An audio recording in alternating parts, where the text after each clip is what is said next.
congressional testimony March 2nd, 2011 as Executive Director of National Adult Protective Services Association. An APS worker responded to a call about an 83-year-old woman living in her home under deplorable conditions, bedridden and suffering from dementia.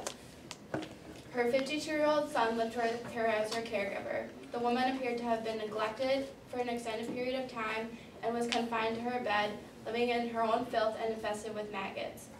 Her unemployed son had taken over $50,000 from his mother's bank account and just to buy a car and gamble at casinos.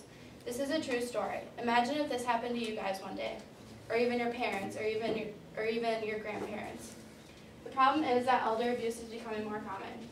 Abuse of older adults is occurring worldwide, as stated by Ann Carter, an MD for RelayHealth.com. In 2011, every year, millions of older adults are being abused and neglected, and it could happen to anyone, anywhere.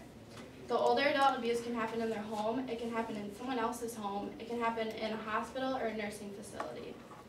Also stated by Ann Carter, there are many kinds of abuse that are happening. Physical neglect, which occurs the most. Not having enough safe and adequate housing, and not having enough food or water, or not being allowed to wear their hearing aids, eyeglasses, or dentures purposely or accidentally. Not getting enough medicine or care, and not being able to wear suitable clothing for weather conditions. Physical abuse, which is anything that does to cause someone pain, injury, or disease, such as being burned, shaken, or beaten, or attacked sexually, and physically restrained, such as being tied to a bed or wheelchair. Purposely given too much or too little medicine. And emotional abuse, which has caused stress or emotional harm.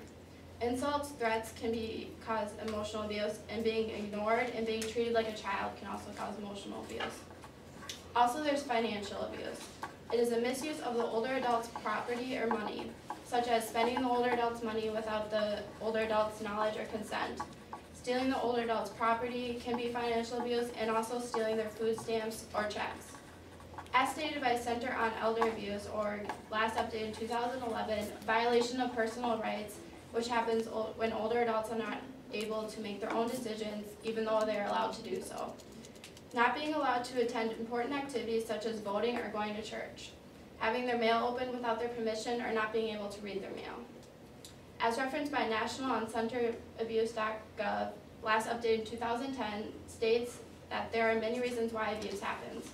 Stress is one of the main reasons why older adults are being abused. A caregiver may be feeling stressed because he or she is tired, angry, or frustrated. Worries about money can also cause stress. The caregiver could be using drugs or alcohol, which could cause stress, and also they could be mentally ill. As stated by PreventElderAbuse.org, last updated in 2009, older adults often do not report abuse. Reasons why the older adults may not report the abuse is because they could be ashamed of what is happening, or they might want to protect the abuser because it could be a relative. They could be afraid that the abuser will get back at them, and they also may think that no one will believe them. As referenced by Sophie Borland, a health reporter at DailyMail.com, last updated in November 2011, almost 500 cases of abuse of neglect are being reported every week. Also referenced by Sophie Borland, social services were called in to investigate 25,240 incidents last year, including some where care home residents had been locked in bedrooms, tied to chairs, or left to go hungry or thirsty. The effects of elder abuse are horrible.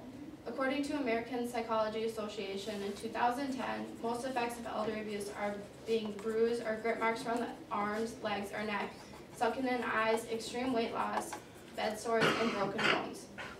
As referenced by Tom Connor from Yale School of Medicine in January 2011, due to elder abuse, patients may have functional disability, cognitive impairment, social isolation, and depression.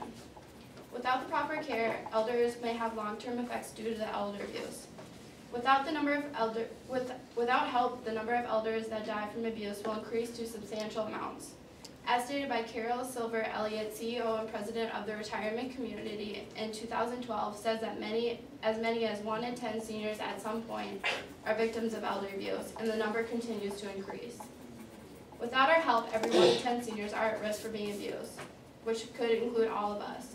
According to lawseniors.org, last updated in January 2008, statistics suggest that abuse seniors are 3 times more likely to die within the next decade other than seniors of the same age. I need all of you to get involved. There are many things you can do. To save older adults, you will need to create posters, and volunteers meet every Wednesday night at 6 p.m. When you come to the meetings, bring poster boards and markers to help create them. By creating posters, we will educate others on elder abuse. You can hang the posters at different locations such as the mall, schools, banks, libraries, and other public places. By hanging these posters around different locations, we will inform more people. By creating posters, you will inform higher authority that elder abuse is becoming more common, and you need to go around schools and public places also to spread the word. Higher authorities may have more of an influence, and people will take them more seriously, and it will help inform others. This will help in many ways. You will save lives of elders, you will raise money to create better care for older adults, and even yourself one day. You will inform others about this serious problem. Elder abuse will not happen if you guys get involved. Physically, things will get better, physical abuse will stop, and older adults won't have bruises or injuries, and older adults will not be in any pain. Emotionally, things will get better. As we grow old, we won't be terrified to living in nursing homes and have other people take care of us. Older adults will not trust their caretaker, and nursing homes will be trusted more. The kids of their parents will be more willing to take their parents to nursing homes because they will be trusted, and more nursing homes will develop around the areas. I need you guys to help reduce elder abuse. You can contact me, Whitney Galoon. You can reach me at 250-7982 or at whitney114@yahoo.com. Ask what you can do to help. Ask when we meet and how you can inform others and get them involved also. Do this for your grandparents. The last years of their life isn't being spent abused.